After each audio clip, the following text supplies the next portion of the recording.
Welcome to the Joy Work Show, the podcast that goes beyond the surface of business right to the heart, to explore the real joy and the stories behind success. Not just the moments of celebration, but the challenges that paved the way for them. Hiya, I'm Diane, and on this podcast we know that joy isn't just about the good times. Often the greatest joy comes right after the greatest challenge.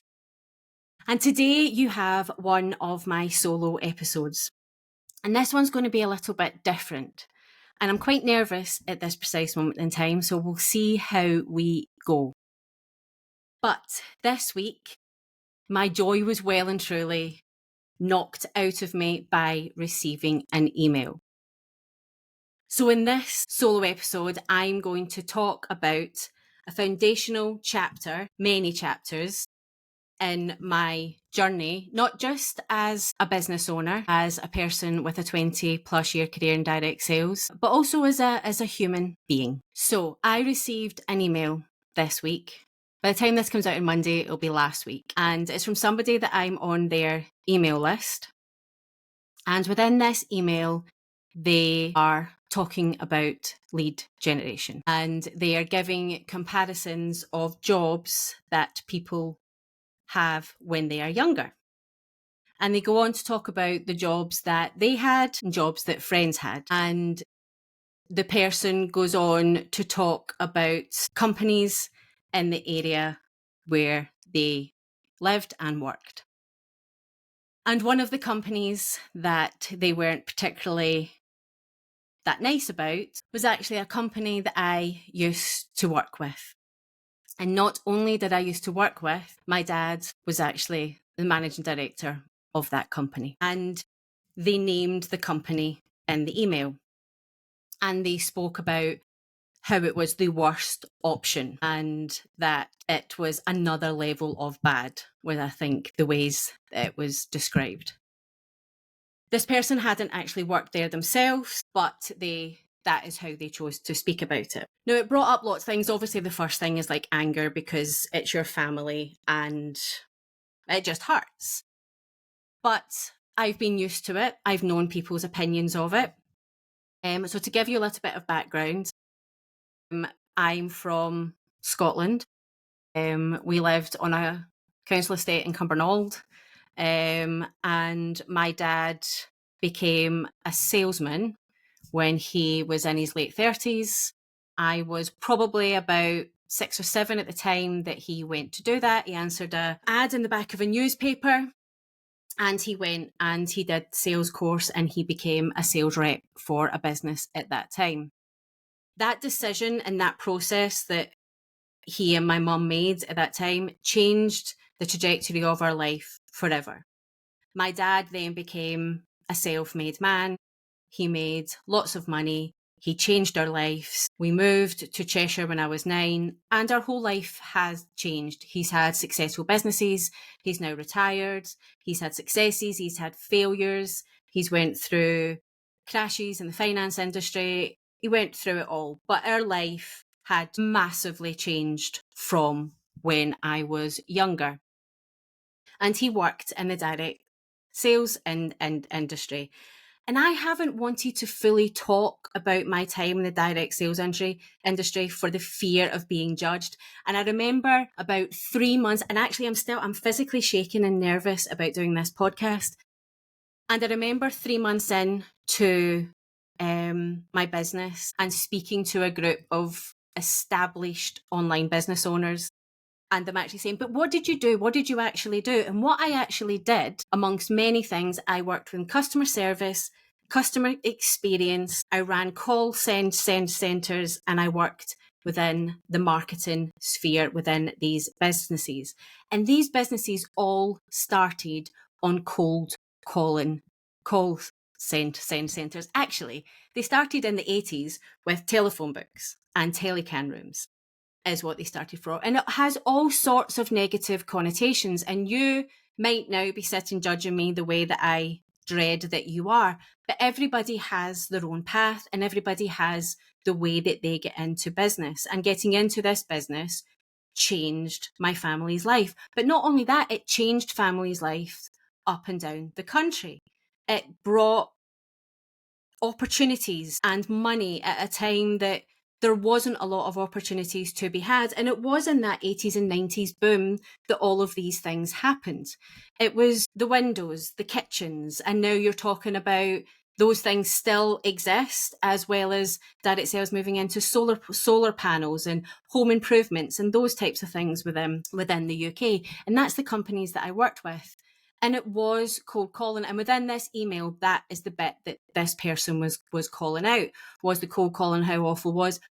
But the thing that got me was the naming of the company, which actually now no longer exists, but also the judgment. And the judgment of what somebody does for a living. And are we going to have that feeling? Do we feel that way about everything?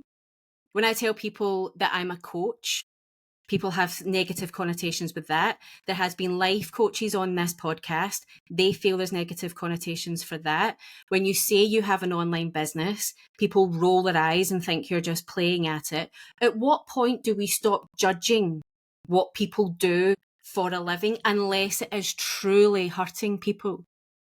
And I need to lean into being so proud of the career that I had. We all worked within these businesses. My dad had businesses. My sisters worked there as well with me. We had great opportunities. We had great experiences. We had great lives because of this. But not only that, we took so many people along with us. Now we're talking about a 40 to 50 million pound turnover company. So there was lots of people that worked there at lots of different times. And I don't know if you know anything about call centres, but they do have a high turnover of staff. So there's lots of people that work there. And I also don't know if you know a lot about people that work in places. You're always going to have disgruntled staff. You're always going to have people that don't like it. But I'm very proud to say that a lot of the people who worked with us, for us, next to us, they stayed with us for lots and lots of years. They moved companies with us. When we no longer worked within a family business and went out into the industry to other businesses, we took our teams with us. Right up until I left my career, I was still taking those people with me. And the direct sales industry has changed so much. You can no longer cold call. You do have to lean into digital marketing. Things do need to get so much better. But call centres provide opportunity for majority young people up and down this country. And I've always said, if you can work in a call centre and you want to get into business, sales or marketing, it's the best place to learn your craft. You get to know how hard it is, what rejection feels like, how to deal with customers, how to overcome objections, how to work with a team, how to work towards a target, for just a few things. But that email really knocked the joy out of my sales, because I didn't expect a company that not only my dad ran, but I was part of for a long time, to be part of a way not to do things and the worst place to have worked, when I didn't feel that way. And you can read into that what you will, but I've always said I was going to be honest. And it's about time that I stood up and owned the thing that I have been scared because of the judgment, but I am just a bit done with judgment. When does it stop? Do we judge lawyers? Do we judge estate agents? Do we judge bankers? We're now judging doctors in the NHS. So what is the good thing to do? What is the good job to go and get? When can you sit on top of a pious mountain and say, this is what I do, and not have any judgment from everybody? And ultimately, when I sat in that room with those people and they asked me what I actually did, and I said, oh, it was 20 plus years in direct sales and I worked in marketing, and they were like, no, but what did you actually do? And when I went into it and spoke about the different roles I'd had in my career and the different opportunities and the different parts that I'd worked in and the way the marketing worked, and one of the coaches sat down and took my hand and said, I can see that you're so scared of being judged for being part of that sector and what people think of call centres and cold calling and everything in between, which people haven't been cold calling for the best part of 15 to 20 years. And she took my hand and she said, but what you think that people are going to judge you for is actually your superpowers, and actually why there'll be people out there who want to work with you and need you in their business because of that skill set that you have. So let me tell you that direct sales wasn't just a job. And before I just move on with that, the direct sales is also a funny one, because when I say direct sales, people think I mean network marketing. And there's another thing that people have loads of judgment about. Why can't we let people take the opportunities that they can take, that they feel are available for them, and make the money that they want to make, as long as they're doing no harm? So it wasn't network marketing, it was the home improvement industry in the UK. So direct sales wasn't just a job. It was my crash course.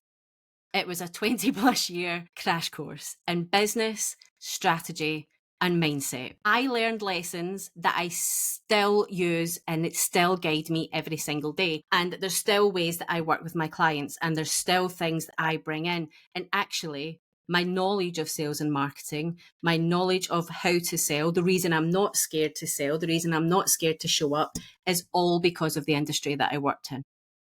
And it's all because of what I learned from my dad. So these lessons go way beyond sales, and they can completely transform how you run your business. So without judgment, I hope you've got this far. Here are my 5 lessons. Lesson 1, the customer is king. In direct sales, the mantra, the customer is king, is not just a saying, it's the entire game. There is no industry that knows their customer better than the direct sales industry. Your customers are the heartbeat of your business. They're the ones who decide if your product, your offer, or even you are worth their time and money. When you are working in a call centre on the phone, there is a split second whether that customer decides to stay on the phone with you or not.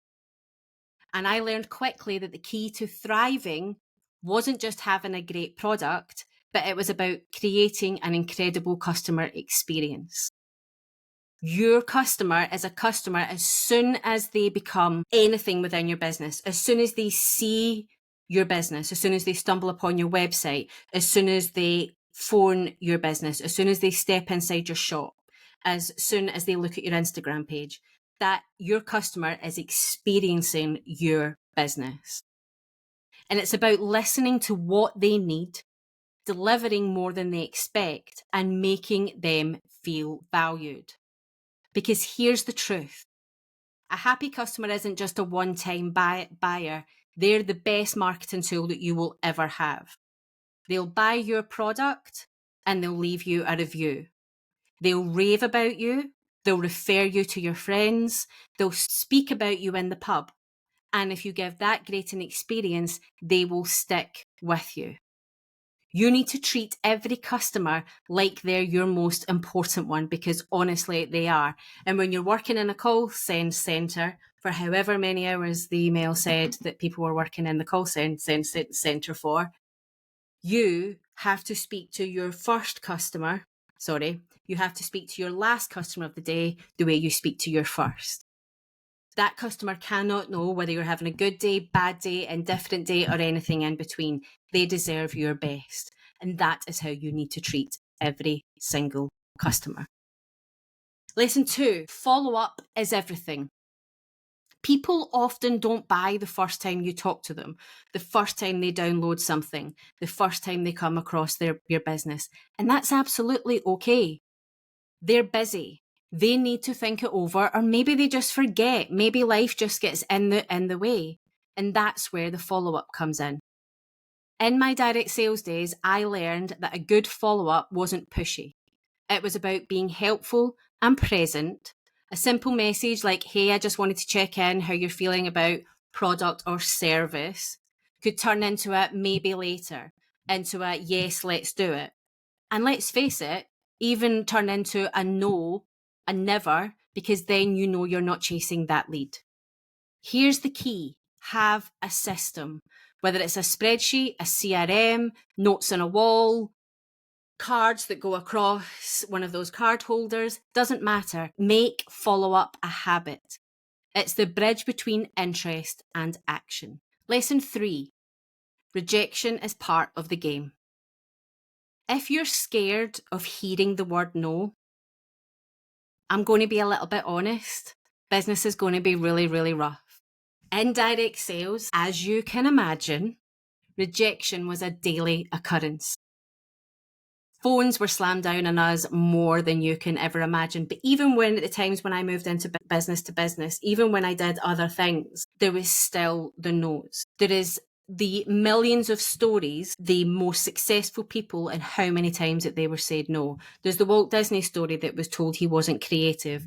If you've listened back to one of these podcasts with Julie Begbie, she tells the story of KFC, how old the colonel was when it happened and how many no's he got before it was a success.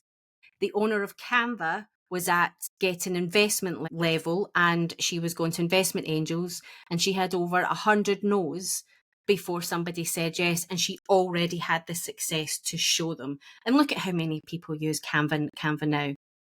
So I learned to stop taking no personally. A no isn't about me. A no isn't a no to me, Diane. It's about timing, fit, or priorities. Or perhaps it's about my service. Perhaps it's about me making the customer experience better. Perhaps my messaging needs to get better. Perhaps my offer needs to be clearer. But the more you reframe the rejection, the less it will sting. Instead of seeing it as a failure, I started seeing it as feedback. Every no helped refine a pitch, understand your audience better, and just grow a little tougher and have the resilience you need to have in business. So embrace the no. Look for the no. It's part of the process, and every rejection gets you closer to the yeses that matter. Lesson 4.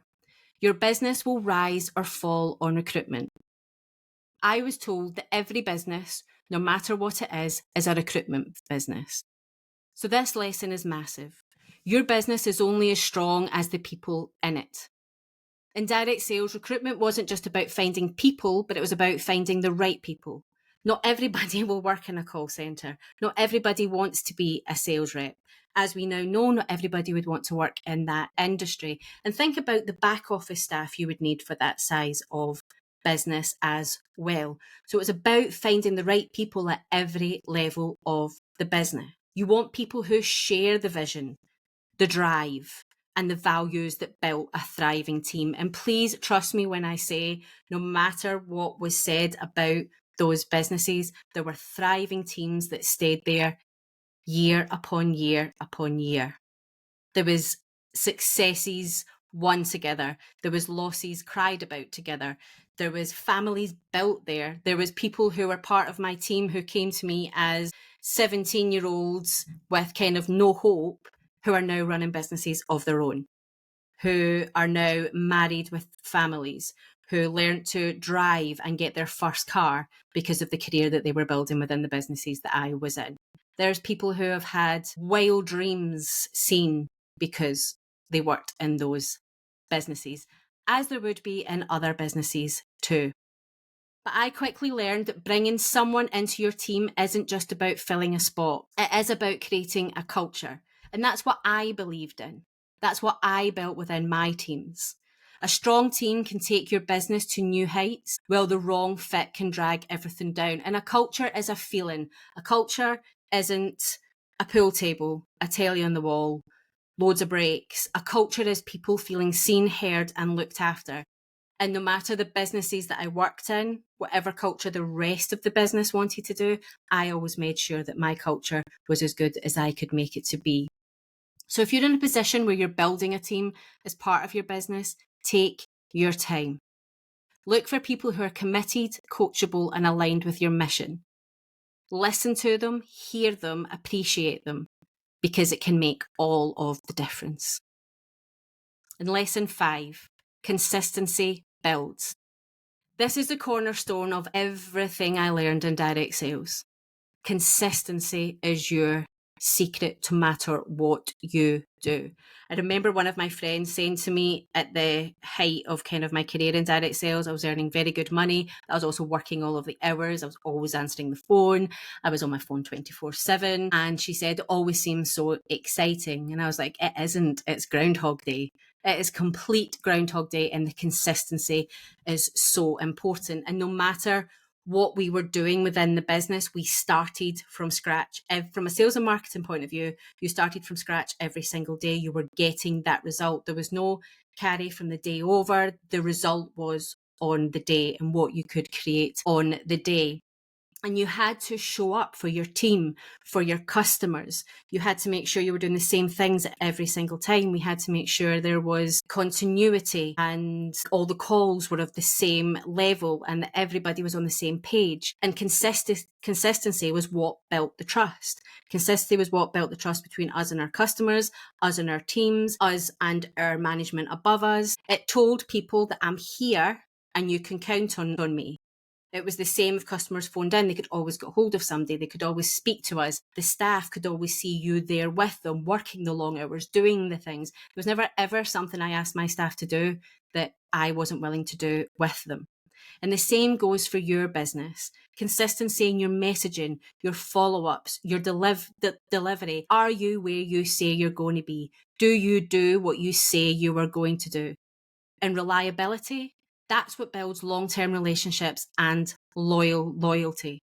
So whatever you're doing in your business, show up, even on the days where it feels like no one's watching, even when the days you think it's not making a difference. It's the consistency that compounds to bring you the success. I promise you that people notice. Direct sales was one of the most transformative experiences of my life. Not only did it change my life as a child, as a person, the trajectory of mine and my family's lives because of decisions that my dad made, but also made me the person that I am. And I can't be ashamed to say that because of the fear of what judgment people will have because of that, because of a career that I had, because of businesses that my family had. And I'm proud of the person that it's made me, and I'm proud of the business that I can now build based on what I have learned. And yes, there's lots of bad parts that I would no longer wish to bring into my business. And I'm so glad they can't be part of direct sales businesses now. But there's lots of things in the past that we don't want to be happening anymore. But does that mean we throw out our judgment about it? Or do we learn from it, grow from it, take the best bits and make it better? In these 5 lessons, putting the customer first, mastering follow-ups, embracing rejection, prioritizing recruitment and staying consistent are lessons that I carry with me every single day. Thank you for listening to me today. If any of this has resonated with you, I'd love to hear about it. If you have any thoughts, let me know. Send me a message, comment on the thing, contact me on social media. And if you're ready to go a little bit deeper into these topics, you can join me in the Joy Work Club, our community of bold business owners who are all about strategy, action, support, and of course, joy. Thanks for tuning in to the Joy Work Show. It would mean the world to me if you gave us a follow, a like, a share, a comment. Until next time, keep showing up, keep learning, be brave, don't be ashamed of where you've come from, be bold, and keep chasing joy.